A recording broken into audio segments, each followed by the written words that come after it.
guys, welcome back to my YouTube channel. If you are new here, my name is Lexie. Thank you for joining me in today's video. So let me start off by explaining why it's been a little while since I've uploaded a video. So for the past 2 years of me having this YouTube channel, I've always uploaded a video every week, just about, but I haven't uploaded a video in 2 weeks. And the reason is I had a complete tech malfunction. So I had to go to the Apple store and had to get my computer fixed. And so it's all good now, at least I hope so. But that is why there has been a little bit of lag time in between my last video, which was, I believe, the Arnold vlog. So if you haven't watched that, go and check that out. But I wanted to do a sit down in today's video. So you're gonna notice I actually, in the mix of my tech issues, I lost a couple clips of this video. So I just lost the intro clip and the outro clip. So I'm refilming those now. So that's why I may look a little different in the clips after this. But I wanted to intro this video. So it is a sit down video and I'm gonna basically do a chit chat with you guys and tell you exactly where I'm at in my journey right now. I know a lot of you guys follow me. You followed me through many preps that I've done. And I know a lot of questions I've gotten recently are, Lexie, when are you stepping on stage again? What are your plans? So I'm basically just gonna sit down and tell you guys kind of exactly what my plans are this year, what my coach and I have kind of agreed upon. I'll show you guys some footage from a recent check-in video from my coach. I'll show you some check-in photos and basically just kind of talk a little bit about where I'm at right now in my journey. So I hope you guys enjoy the footage, and if you do, give it a thumbs up, comment below, share this video, and without further ado, let's get started.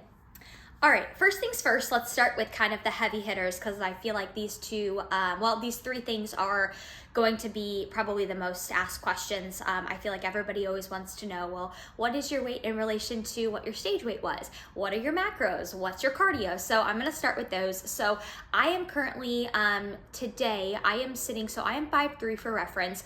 So I am sitting about 10 pounds above my stage weight in August. And what I'll do is I always feel like it's very interesting also to see what that looks like, because some people may think, oh, 10 pounds sounds like a lot, or maybe it doesn't sound like a lot. So for reference, I'll show you guys what that looks like on my physique. So I'll put some comparison pictures above. So that is where I am at now compared to in August. And my food right now, I am eating 245 grams of carbs, 55 fat, and 135 protein. My protein never changes. It's always the same in prep versus out of prep. My coach just always keeps it the same. And the lowest my macros got in prep, and this was for a very short amount of time, and this was like depletion weekend before peak week. So this was only for a couple days. It was 70 carb, 135 protein, 30 fat, I think. So those were the lowest my macros got back in late July before my last show in August. And then now you can see where my macros are today. So quite a big difference, right? Eating a lot more. And then my cardio right now is just 30 minutes, 6 days out of the week. My coach has just kind of kept a nice moderate amount of cardio in, partly because he knows I don't mind cardio. And I do sometimes, and this is something he always talks about, is that he feels like it kind of helps with digestion, especially when you're in a building phase and you're pushing this amount of food. Now, the food I'm eating right now, to some may not seem like a lot. I know there are probably some people out there who are eating a lot more food than me. But currently at this amount of food, my weight it's going up very, very slowly. But there are some days where it is a little bit of a challenge to get in. So I have to be a little bit more strategic about, okay, getting in all my carbs, getting in all my fat, and I have to really remind myself this is part of my bodybuilding journey where I may have to eat a little bit more than I would just comfortably eat on my own, right? And I hear this a lot from competitors and even my own clients where they're like, gosh, they're in their reverse diet phase, they're in their building season, and they're trying to build muscle, and they're like, gosh, I feel like I'm eating so much, I'm always full, this is a lot of food, I feel like I'm always eating. And I'm like, yeah, there are going to be seasons of your bodybuilding career where you are having to push a little bit, right? Just similarly to how when we're in a prepping phase or we have to push to the extreme low end of things sometimes, and it gets uncomfortable.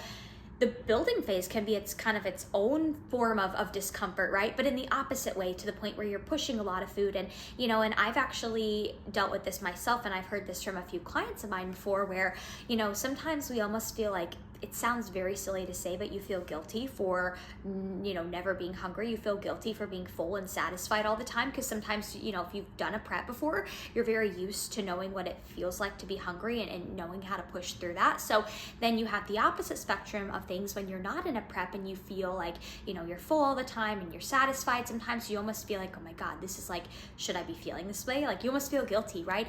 And so, I've learned over time, going from season to season as a bodybuilder, going from prep to a building season, it's almost like, I explain it in the sense of you have to kind of like turn that dial in your brain to realize, okay, now I'm in a different season, right? So for me in particular, I'm like, okay, I'm not in prep.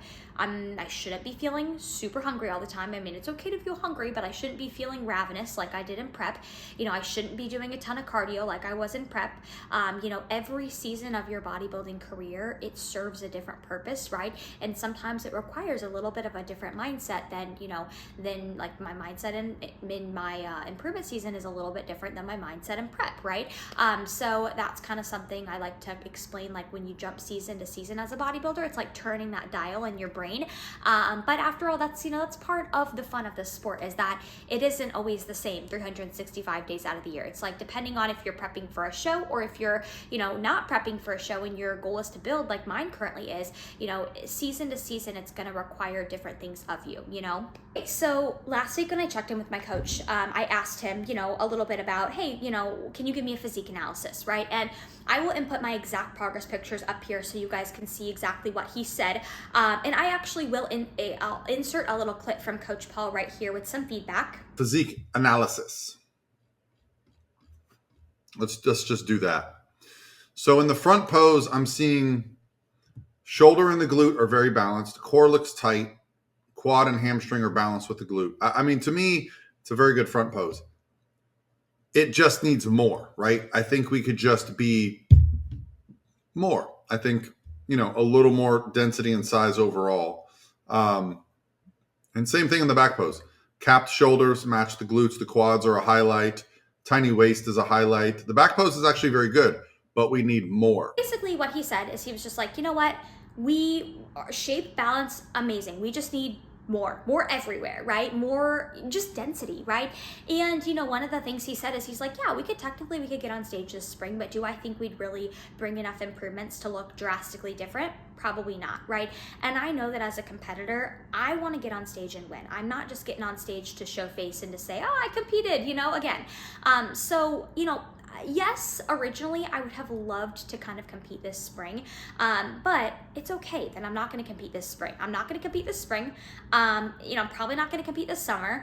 If anything, like Paul said in my check-in video, we could look at doing some fall shows and maybe doing nationals at the end of the year. But I also don't want to rush anything. And I think this is something I've learned as a competitor over time, is that there is literally no point in rushing anything. Because, I look at it this way. Like I said, I could very well get on stage this spring. I'm not that far off. I wouldn't have to drop a crazy amount of weight to get on stage. But would I really bring these crazy improvements that I need to bring? Probably not, right? I'd maybe bring 50% of what I needed to bring, improvement-wise. But, it's like, why not stall out this phase, considering, I'm doing pretty well in it. I'm getting to enjoy some travel, getting to enjoy, expos, getting to enjoy more travel for work and going to more shows. Why not stall out this phase a little bit longer and actually make 100% of the improvements I need to make, not just 50% of the improvements, right? And I think part of being a competitor, one of the hardest things is that delayed gratification, right? Another question that I always get is, well, how do you stay so regimented if you don't have a show date? And my answer is, I just love this lifestyle, right? This may be a little tough love, and I don't want this to come across as too harsh, but if you're somebody who only can stay disciplined and regimented when you have a show in sight or when you have a show date in mind, personally, I don't think that is what makes a great competitor. That's probably going to make somebody that burns out really quickly, right? I think that, after all, I do this sport because I love it. I live this lifestyle regardless. I mean, heck, if there was no show date in sight for the foreseeable future, I'd still live this lifestyle because I just love it that much.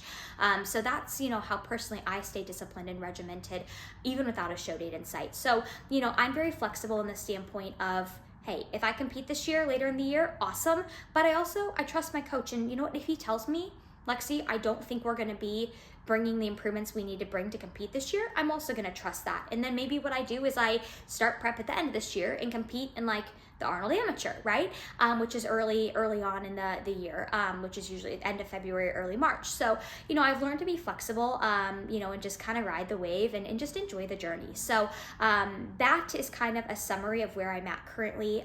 Now, I hope you guys enjoyed this video because it was a little different, kind of just like sit down girl chat, but I realized I hadn't really given you guys like a full-on update of where I'm at in my bodybuilding journey in a while. So, you know, one last thing too is, another thing that really helped to put things into perspective for me is my ultimate goal is to go pro, right? And I know that, like Paul said, I have the shape, I just need more density all around. I do. And when I went to the Arnold and I got to see those pro bikini ladies on stage, you know, they just have so much muscle density. And I know that when I do turn pro, I want to be a competitive pro, right? I don't want to just turn pro and then be told, go take 2 years to grow before you get on a pro stage, right? It's almost like when I turn pro, I want to be ready to be able to compete as a pro. So I try to like compare myself to the pros out there, not like to play the comparison game, but as motivation and knowing what I want to and what I need to work towards, right?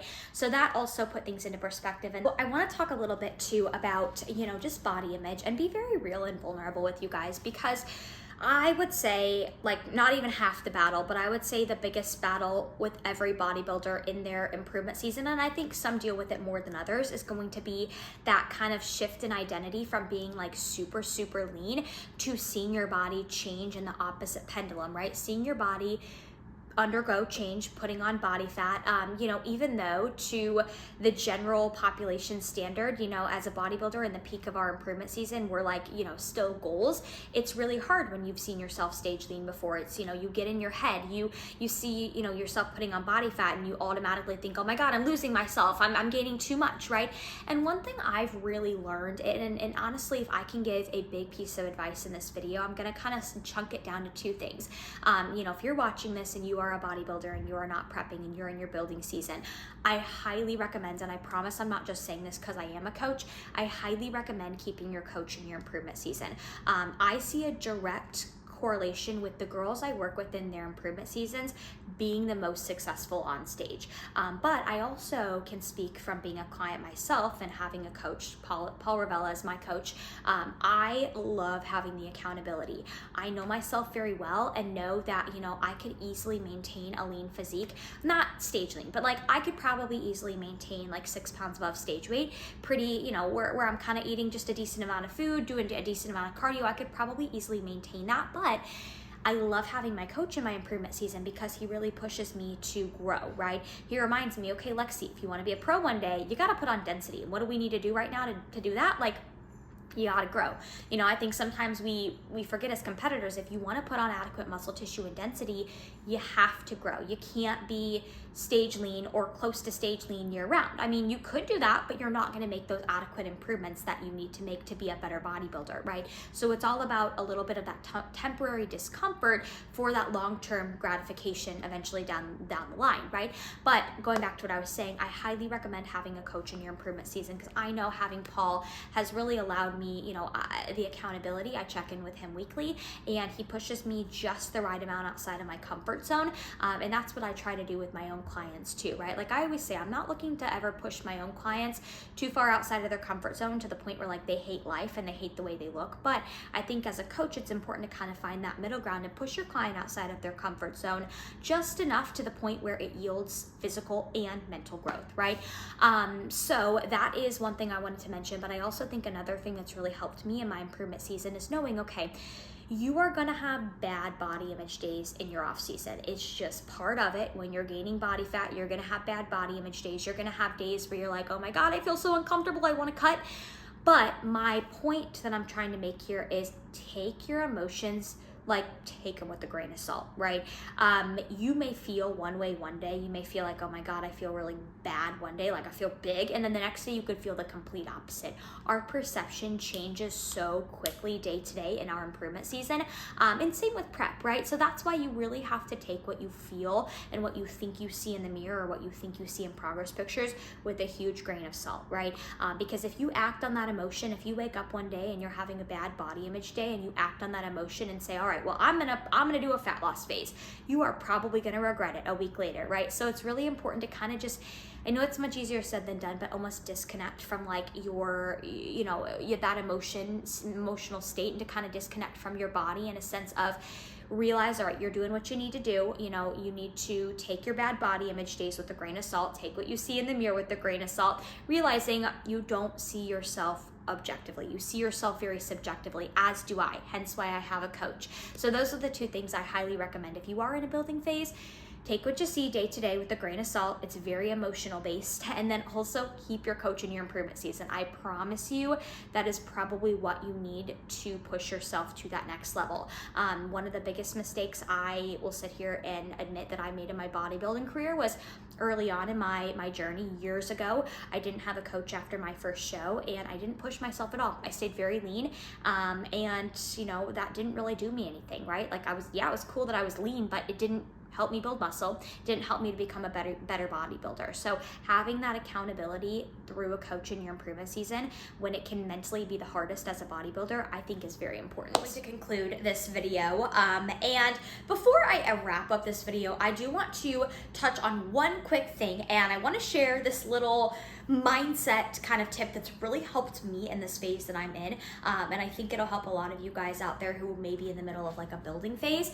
But it's very easy when you're in a building phase to get really hung up on one weigh-in, that maybe you weigh in one day and your weight's up and you're like, oh, like it really bothers you, right? And I talk to my clients about this all the time, and I say, okay, you're gonna have those days where you weigh in and you are going to feel like, oh my god, the world is ending, like I'm so uncomfortable, my weight is higher than I want to see it. But my little tip is, are you going to remember what you weighed on, whatever date it is, March 10th? Are you going to remember that 2 months from now? No, you're not. So it's not worth getting so panicked in the moment about, right? And I know we all have those days where we weigh in and, in a building phase, and you see a new high weigh in, and sometimes it can toil a little bit with your mental space. But remind yourself, 2 months from now, you're not going to look back and dwell on that one day where, the scale was up a pound, right? You're just not, right? Therefore, it's not worth working yourself up over in the moment, but anyways, I'm gonna wrap up this video here. I hope you guys enjoyed this kind of sit down content and me just kind of being vulnerable, speaking from the heart. I always try my best to be very honest and vulnerable with you guys. After all, what you see here on YouTube is what you get in real life. I can promise you that. So if you did enjoy this video, please give it a thumbs up. It would mean a lot to me, and share this video if you enjoyed it. Comment below what topics you guys want to see in future videos, and I hope that wherever you guys are at in the world, you have a great rest of your day.